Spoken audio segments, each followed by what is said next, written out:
Hey guys, what's going on? It's Filmington, and this is the first installment of many in a mini series where I'm going to be focusing on baseball players under the age of 27 that I think are great acquisition targets right now. I'm going to be talking about the best cards of these players, in my opinion, to purchase right now. And this is all going to be for a flipping strategy, so 4 to 9 month holding period. Not talking about long-term investing or buy and hold strategies. This is merely a flipping approach type mini series. I'm also going to be providing my perspective on appreciation potential for said players and cards. And for those purposes, I will be using raw cards. Just figured raw cards are more prevalent in the marketplace, and it would be helpful to have an apples to apples comparison across players and cards of those players. This doesn't necessarily mean that I think PSA Gem in 10s or Beckett 9.5s are bad investments for these cards. I'll be giving ranges for where I think these cards could go to over these suggested holding periods, but this is not the same thing as return on investment. ROI factors in expenses, so ROIs would ultimately be a bit lower. Of course, you've got eBay, PayPal fees. Most transactions are done on the eBay platform versus any other medium. And in some cases, you also have some sales tax implications. But the ownership stakes I have in all of the players that I mentioned in this video will be listed at the end, so you can judge for yourself any biases I might have. And again, all of the viewpoints and perspectives that are associated with any one of these players and cards that I mentioned are all based on my opinion only. It's certainly not based on any fact and doesn't represent opinions of any of your other favorite YouTubers out there. So the first player I'm going to bring up is Austin Meadows, 24 years old, of the Tampa Bay Rays. Had a very well-balanced season this year, broke out. Just another example of the Rays absolutely fleecing their peers on trades. Slash line of 291, 364, 558 in 2019. He posted a 1216 OPS in September after having kind of a slow start to the second half. 15 extra base hits in September as well. So, I mean, this is a guy that the league maybe adjusted to after the first few months, but posted a 982 OPS in the second half with 21 home runs. Held his own against lefties, which is big for any left-handed hitter that is young. And he also posted a 500 plus slugging percentage at home, which Tampa Bay is known to be a hitter's park. So looking into his numbers quite deeply, I know that based on how the baseballs are re-engineered next year, we might see a reduction in power across the board, perhaps down to even 20%, which was 2018's output. But I just don't see enough to think that Austin Meadows is going to see that much of a drop-off in production. So for Austin Meadows, I think that his best cards to buy are, starting with number one, the 2013 Bowman Chrome autograph. You can get it for about 30 to 40 bucks right now, the base autograph, and I think that is a great price to pay. So I've highlighted what I think the ideal execution prices are in red, and you'll see with all the players that I mentioned that they shouldn't deviate too much from the eBay comps. They might a little bit. But I think that the second best cards for Austin Meadows are going to be the 2018 Topps Update Rookie Card Stamp US 34, specifically the gold and black parallels. I think $15 is a good price to pay for the gold in raw condition, and usually you get a ×8 or so multiplier for the black, so I think 120 is a good price to get in on his black parallel. Holding period for Austin Meadows, I'm thinking 9 months, so the full 9 months, so the rest of the league, the fan base, the collecting community can kind of see that 2019 wasn't a fluke for Meadows. Estimated gain, I'm thinking 30% up to 100%, especially with that 2013 Bowman Chrome Auto, that preferred card that I have listed as number one. So the next player, Houston, The baseball market is certainly on the rise. This is the second time in the last 3 years that they will be featured in the World Series. Of course, they are a pretty significant favorite right now. Game 1 is actually playing tonight. And my next player is on that team. It is Kyle Tucker, who is just 22 years old. He is a post-hype type prospect. He made his first foray in the majors last year, didn't do too well, but 30 home runs, 30 steals in AAA is what he did before posting a .537 slugging percentage in 22 games this year with a big league squad. They also let him steal some bases too, which is certainly good for the hobby.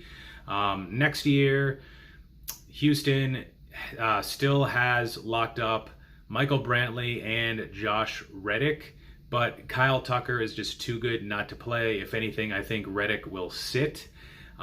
He is also shown to be a better than average hitter against southpaws, even though he is a lefty. So that's huge for his playing time, his ability to eventually, hopefully, avoid a platoon. Of course, you also have Michael Brantley and his history of injury issues. I think Houston, even with that loaded lineup, will find a way to give Kyle the room to play. So don't worry about the chances of him playing. Just trust the skill set. Just a really terrific player who's going to continue to broadcast his skills in the World Series. So for Kyle Tucker, who do I think the best card, or which cards do I think are the best ones to pick up?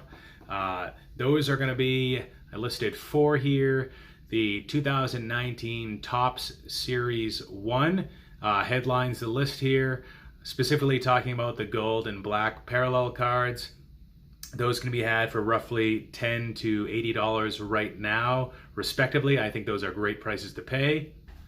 And the next card is 2019 Topps Chrome, specifically the color autographs and not the waves, the regular color parallel autos, also referring to the more popular colors, the ones that have been around the longest, because continuity is big for collectability.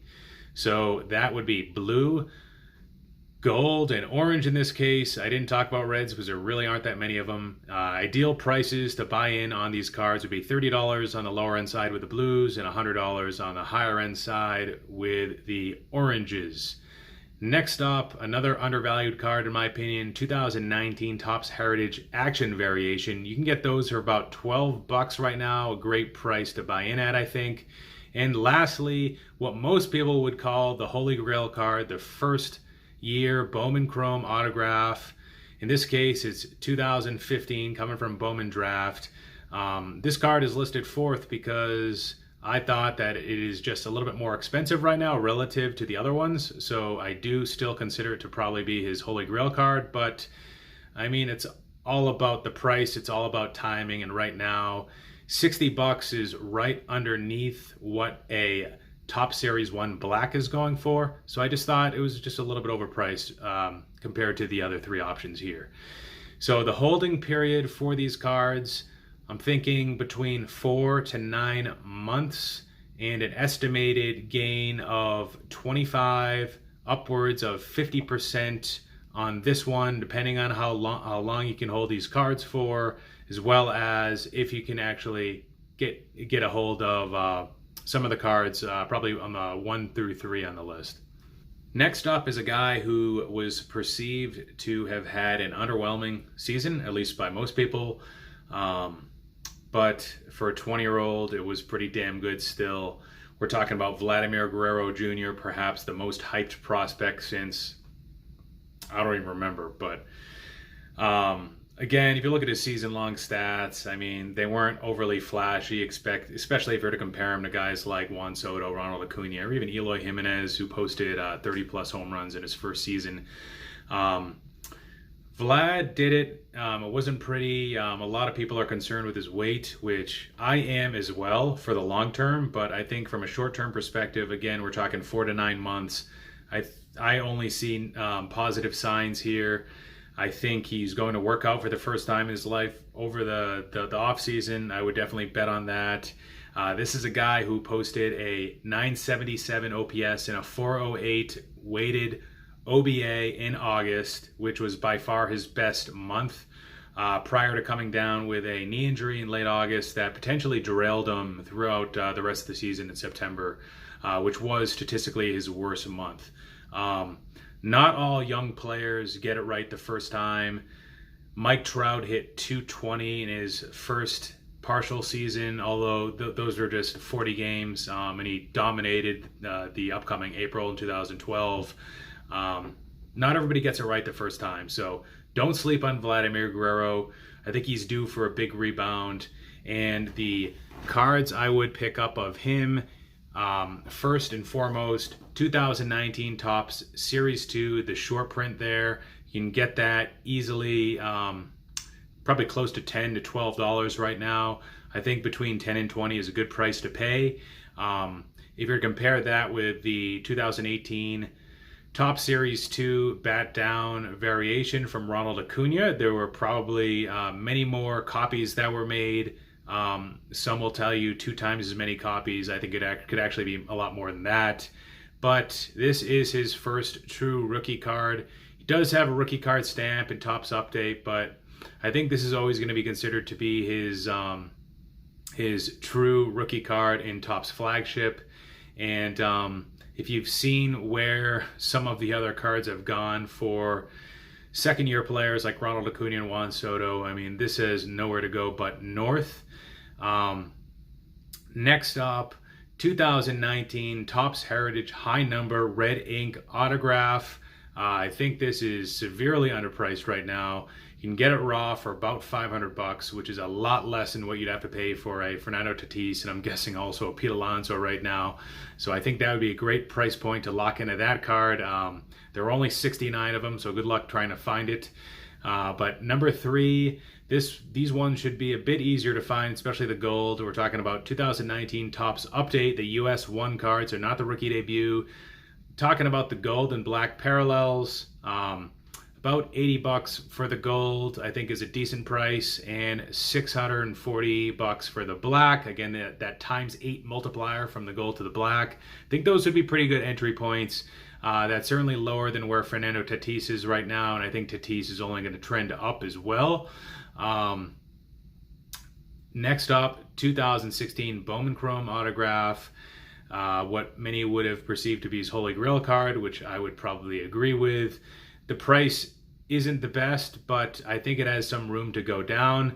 Right now you can find some examples of like BGS 9s and raw ones that have gone for between $450 to $600 probably, but I think in the off season it could still trickle down a little bit further, so certainly watch for that card. That's a decent value, I think. Number 5 would be the 2019 Topps Chrome Autograph. Talking about the base one here, I think $100 is a pretty good price point for that one for sure.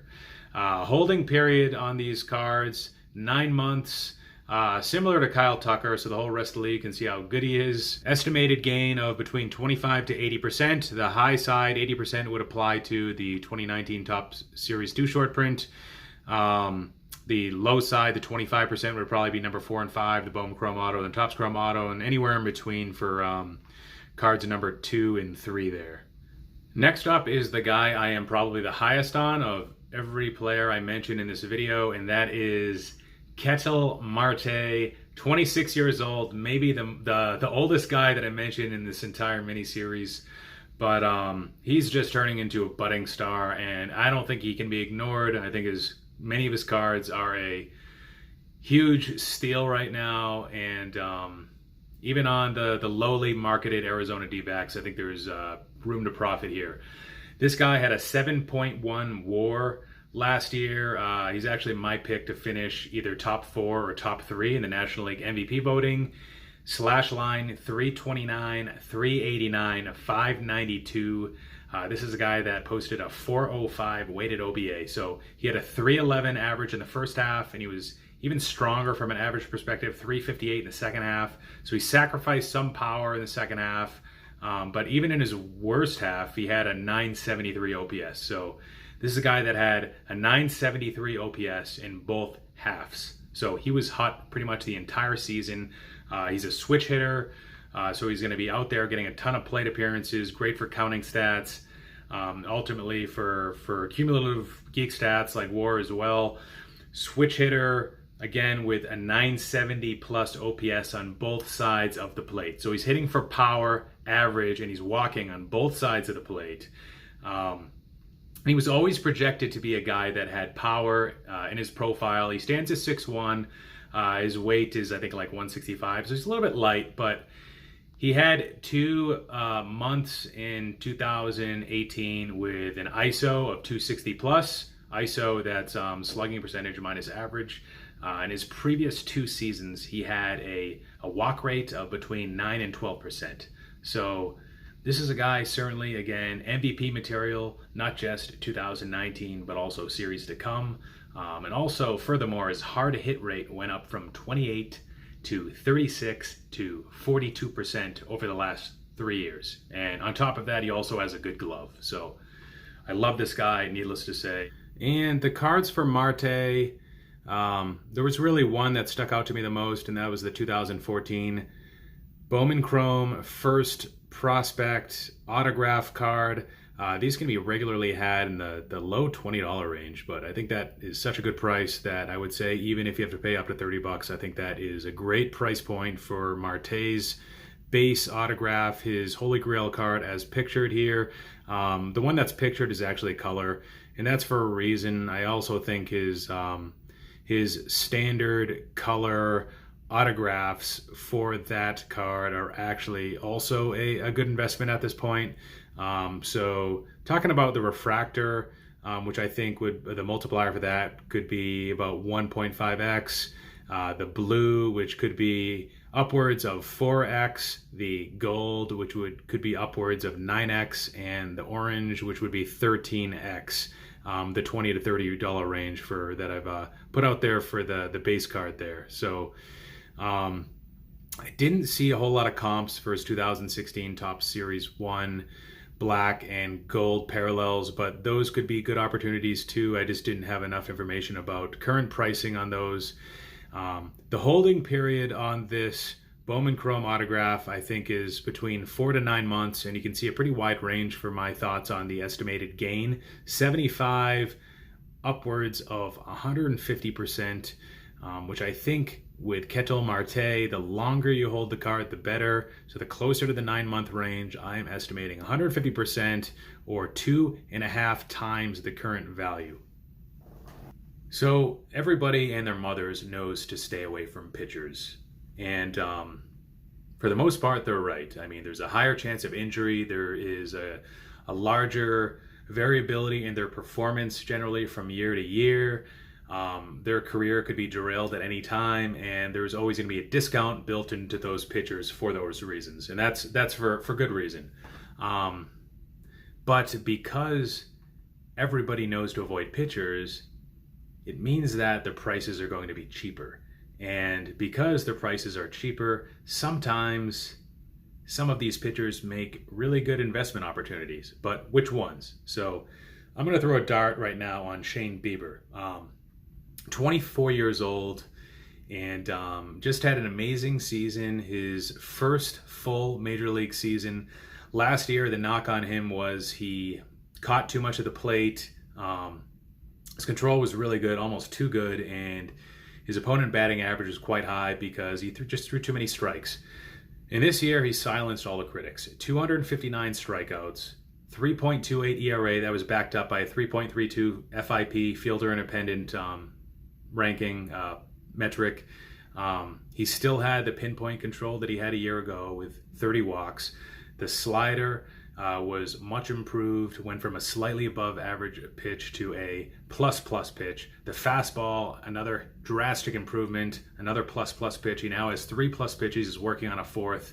And everybody's looking at Jack Flaherty. He got national attention in the playoffs.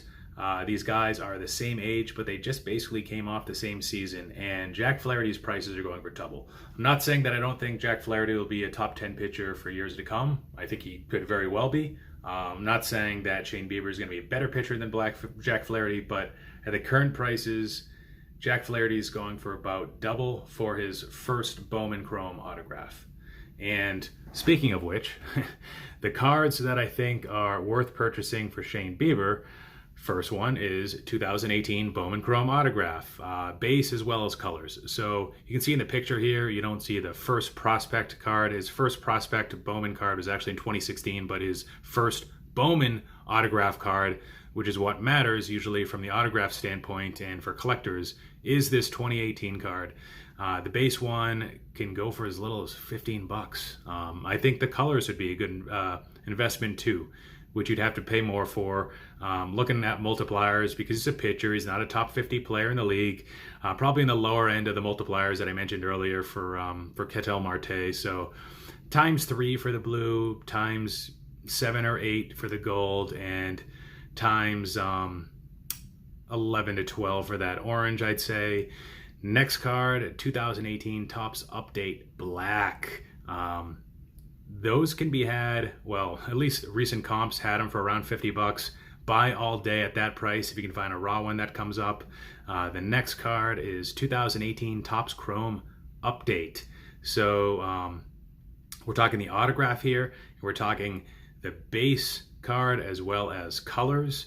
These are very cheap, in the range of 15 to 50 bucks. Mostly talking up to, I think, orange here. Again, reds don't come up that often. Next card is 2016 Bowman Chrome. So this is his actual first prospect card for Bowman.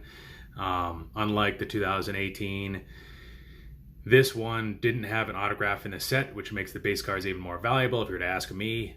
15 bucks, you can get his blue. 50 would be for the gold, 75 for the orange. I think these are all great prices to pay. I'm not sure about the comps for gold and oranges, but those would be my targets there. And lastly, 2018 Topps Chrome Update. So here's a nice lower end card for those of you that have smaller budgets. You can get these for about $1. So this is just the regular, not numbered, not autographed base card out of 2018 Topps Chrome Update. Holding period for Shane Bieber, 5 to 9 months on this fella, with an estimated gain of 50 to 100%. 100% on the higher side would be for a longer time horizon on holding, as well as cards in the top 1 or 2 of the ones listed there. All right, so hopefully you liked what you saw. Named 5 players. There's plenty more to come. These aren't my 5 favorite, although of the bunch, I would say Ketel Marte is the one I like the most. You might not have agreed with me, and I understand that. These are just, again, my opinions, and just trying to provide some insight to the community, not trying to pump cards that I'm going to eventually be selling that I currently own, which you'll see in the next screen with my ownership stakes. Hopefully you liked what you saw. Leave me some feedback, and do what you got to do, guys. Like, comment, subscribe. Take care. Philmington out.